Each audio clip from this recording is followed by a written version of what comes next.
Hi everybody, and welcome back to another video. Today's workout is going to be a 15-minute combination of yoga and Pilates movements. You're going to use your core, you're going to use your obliques, you're going to use your arms, and this session is going to leave you feeling lengthened, strong, and really in tune and aligned with those deep core muscles. So let's get to it and step onto our mat.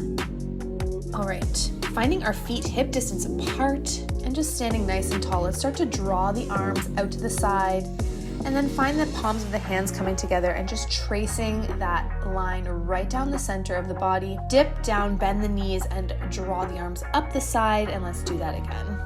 We'll repeat this a few more times, opening up through heart center. Ooh. Fly making an appearance there. Go ahead and grasp and lace the fingers together with the index fingers pointing up, and let's take a side bend up and over to the right and over to the left. And again, right and left. Finding that side bend a little deeper each time, and right and left. Go ahead, separate the hands, swan dive forward, fully release the spine and torso over the legs, shaking out the head. Then you're gonna bend deeply into your knees, sit your hips down to your heels, straighten the legs back up, and then roll up to come back to stand. And we'll take the feet nice and wide with the toes pointed straight forward, reaching the arms out to the side of your shoulders. Start to find a side bend. Then you're going to round your spine forward and bend the knees, opening up into the side bend on the other side, pulling everything back. So this is a 4-position sequence. It goes side bend, round forward, side bend, and pull back. Side bend, round forward, side, and pull back. And then you reverse onto the other side, maintaining a long spine when you're in your side bend and a nice juicy curved spine as you fold forward. Keeping that neck nice and long, the collarbones nice and long. Great, moving on. Let's open up the right side toes, find a side bend over to the right and lunge into that right knee, and then opening up, windmilling the arms back, and we'll take a few repetitions just going through a repetitive side bend here. Really good. Keep that spine reaching super long, keep the shoulders open. Great, let's hold in this side lunge position, and we're going to start to pulse through that lunged leg. We're starting to really feel that fire burning in our legs now. Pulsing here, 1 inch up and 1 inch down. Maintain that nice long spine, knitting the rib cage together and finding a strong core and belly. Nice work, keep it going. Grounding through all 10 toes for 3 and 2 and 1. Pausing in your side bend and then folding down to a front lunge. Step that right foot back, let's find a plank. Holding that plank solid, and then piking the hips to fold back to your downward dog. We're gonna do a few repetitions here, down dog and back into plank. So using those deep core muscles to suck you up into your downward dog. Really lead with the belly button first. I like to imagine my belly button moves independently of my hips, and I'm really trying to lead from those core muscles. Great, finishing up our last rep. Let's fold down to plank, and we're going to drop down onto the elbows and find an elbow plank and do a similar motion here.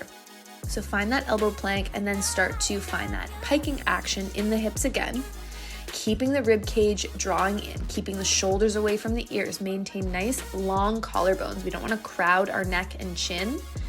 We want to keep our jaw soft and make sure that we continue to breathe. Last one here. Great job. Let's hold plank, breathing, and pressing back up to your high plank. Great job. Step that right leg back through lunge once again. We will circle and reach the arms back overhead and find a nice reaching upper body. And then go ahead and open up into a front facing lunge, and then center yourself through straight legs, finding that side lunge on the other side. So we'll go ahead and start with our windmill arms, wrapping over into your side bend and then pulling back and opening up in the opposite direction. Folding over, operating from the base of the spine, really feeling like your spine is pliable and can move easily side to side. Last rep here, and let's pause and find our pulsation on the other side, pulsing 1 inch up and 1 inch down, getting that burn happening through the lunging leg. Arms are reaching super long away from the shoulders and radiating out into the space. Think length. Breathing, supporting those hardworking muscles with lots of breath. And try to find a sense of ease in your breathing as well. Great job. Let's circle both arms down to the floor and find that front lunge position. Stretch it out here and then step that left leg back and find your downward dog position once again. Nice high hips, heels grounding into the floor. Here we go. Plank to downward dog repetitions. Let's see if we can really keep that head up in line with the spine and really open up the angle of the hips as we open down into our plank.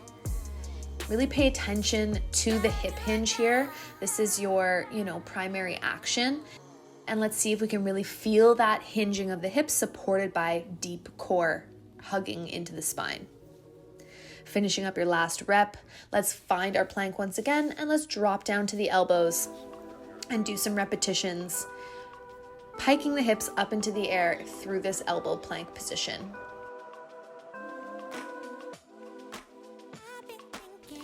And a reminder, lead from the belly button. The belly button pulls up towards the sky first. We are high up on the toes with the heels nice and high. It should feel like a good toe stretch. Nice. Press back up into your high plank. Step that left foot forward to lunge again. Reach the arms high up beside the ears. And then fold the hands back down to the floor. We are going to come onto hands and knees. Yeah, take a little breather, get that hair out of your face. Finding hands and knees, let's start to find some cat and cows here, really working through a nice juicy curvature of the spine.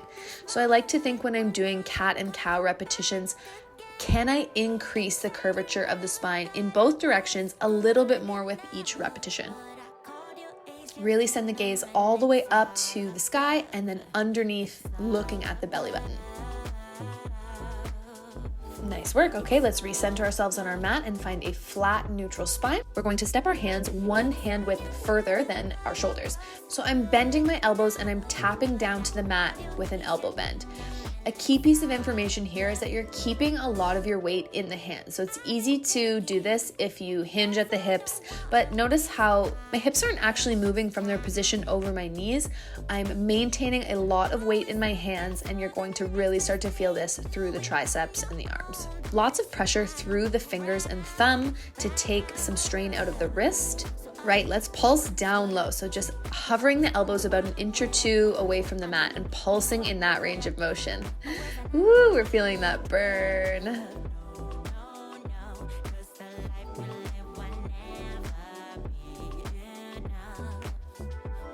You got this. 3, 2, 1. Good. Go ahead and take a child's pose. Sit the hips all the way back down onto the heels and stretch it out. You deserve it. Let's take this elevated child's pose. So walk the hands further forward. It's a beautiful stretch for the backs of the shoulders and the armpits.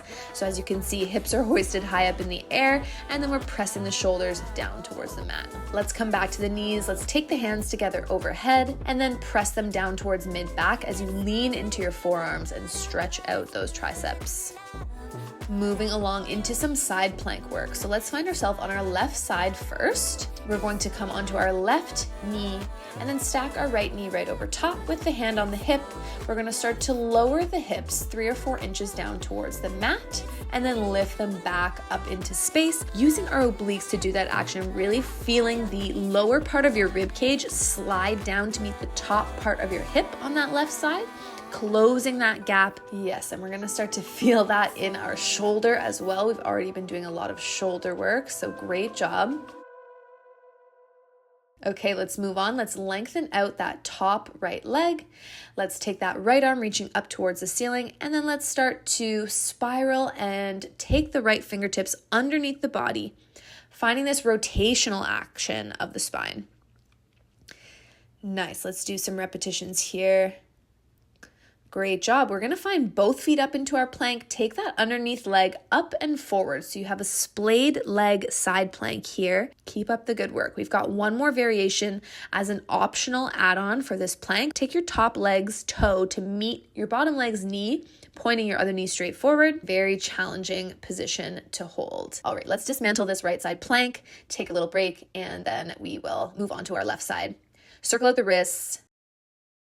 Give those wrists a little bit of a break, and then let's set ourselves up in our kneeling side plank on the right, starting with our hip dips, 3 or 4 inches down and up.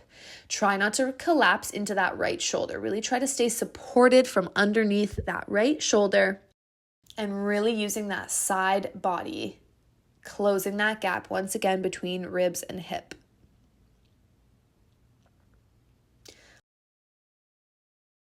Awesome job. Keep up the good work. Just a couple more reps here. Think long spine and keep the knees together as much as you can. Nice work. Last one, lengthening out the top leg, reaching the top arm, and here we go with our spirals under the body, twisting and rotating through that spine. Yes, good job. Notice how I'm following my fingertips with my eye line. That's just going to add a little bit more intention to the movement. Let's go ahead and take our bottom leg out from under to join our top leg and find that splayed leg side plank. And as your optional add-on, maybe stacking that top leg with the toe to the knee. Very tricky balancing position here. But if you keep at it, you can get it. All right, let's come back through our kneeling position and let's move on. Okay, circle out those wrists once again. Ooh, let's stretch out the side body now. Reaching over to that left side, opening up through the side body that we just worked so hard.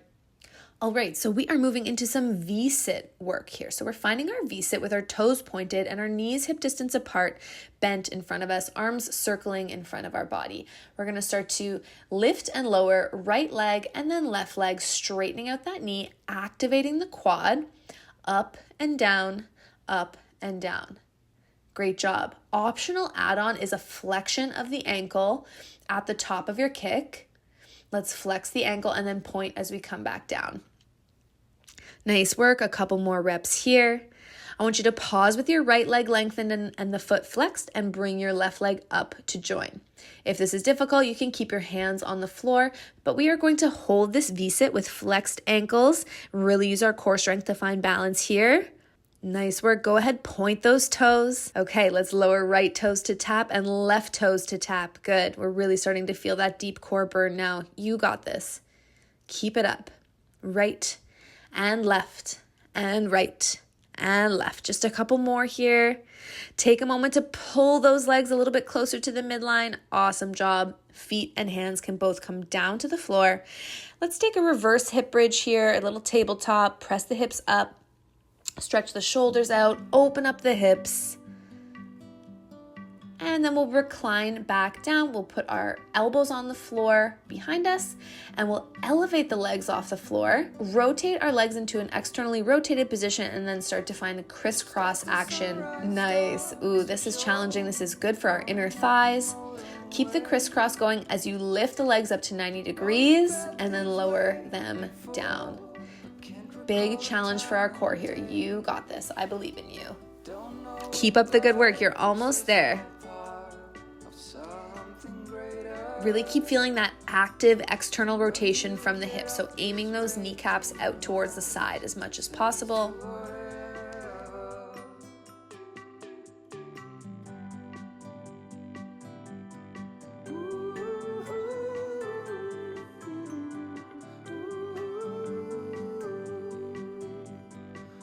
Let's hold in that down position.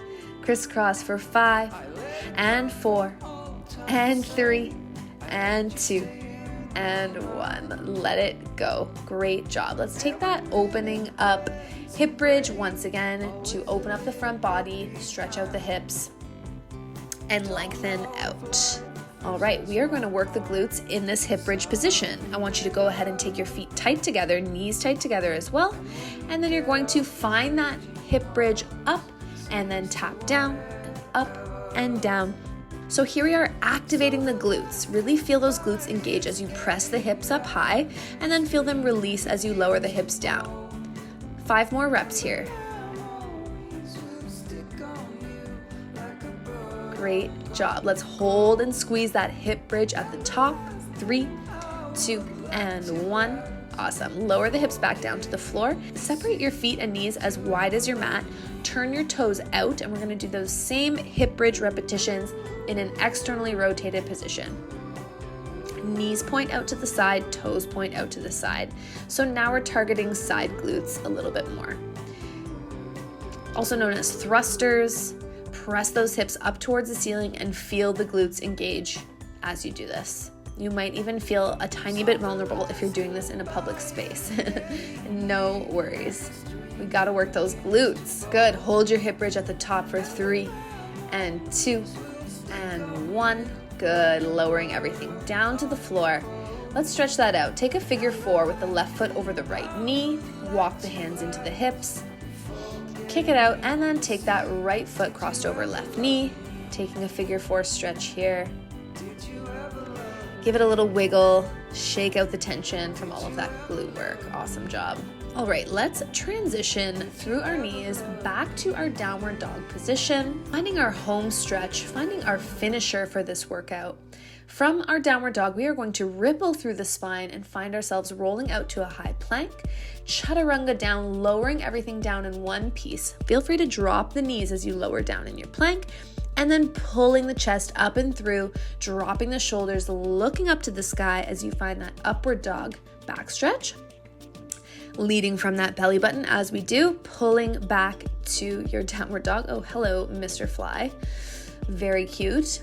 Finding that down dog position and then rippling through the spine, seeing if you can articulate that spine one vertebrae at a time. All right, awesome job, team. Step the feet in underneath you from that down dog position and find yourself in a tall standing position. Draw those arms up beside you, clasp the fingers together, and then stretch out that back as you round forward and bend into your knees. And let's roll out those wrists one final time, and we will leave it there for today. I hope you are feeling long and lengthened and strong and opened up, and I hope to see you in another video soon. Feel free to click the link in the top corner of this video to add on another portion of your workout that I feel will work really good with what we just did. Feel free to comment down below what was your favorite part of this sequence. I really appreciate you being here. Don't forget to check out some of my other videos. Hit that subscribe button. It helps a lot. I will see you in the next one, everybody. Have a fabulous rest of your day. Bye.